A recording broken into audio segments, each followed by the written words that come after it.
నాలాంటి బాధ ఇంకెవరికి రాకూడదు.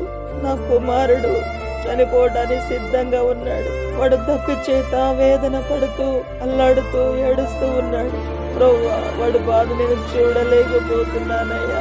నా భర్త తన ఇంటి నుండి నన్ను పంపించవేశాడు. ఆహారమును నెలతిత్తి మాత్రం ఇచ్చి పంపించవేశాడు. ఇప్పుడు నేను అనాథగున్నాను. ఈ బెర్షెబా అరణ్యములో నేను ఒక్కదాన్నే ఉన్నాను నా కుమారునితో. ఇప్పుడు నాకు సహాయం చేసేవారు ఎవరు లేరు. అయ్యో, నా కుమారుడు చనిపోబోతున్నాడే.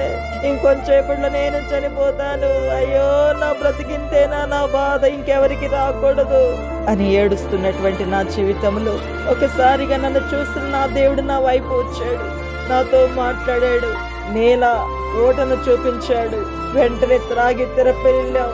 నేను నా కొడుకు బ్రతికాం. ఆయన ఎవరో తెలుసా? చూచుచున్న దేవుడు. కాబట్టి నీ జీవితాన్ని, నీ కష్టాన్ని, నీ వేదన, నీ కన్నీరుని, నీ కుమిలిపోతున్న రహస్యమందు ఏడుస్తున్న నీ వేదనను కూడా ఆయన చూస్తూ ఉన్నారు. బెర్షెబా అరణ్యములో నన్ను చూస్తున్న దేవుడు మిమ్మల్ని కూడా చూస్తున్నాడు. కాబట్టి ధైర్యం తెచ్చుకో. నన్ను ఎవరు చూడట్లేదు, నా భర్త నన్ను చూడట్లేదు, నా ఇంటి వాళ్ళు నన్ను చూడట్లేదు, ఎవరు నన్ను పట్టించుకోవట్లేదు బాధపడుతున్నటువంటి ఓ ప్రియ స్నేహమా, ఈ దేవుడు నిన్ను చూస్తున్నాడు. ధైర్యం తెచ్చుకో, ప్రార్థన చేయి. అద్భుతముగా నీకు సహాయం చేస్తాడు, నాకు చేసినట్లుగా.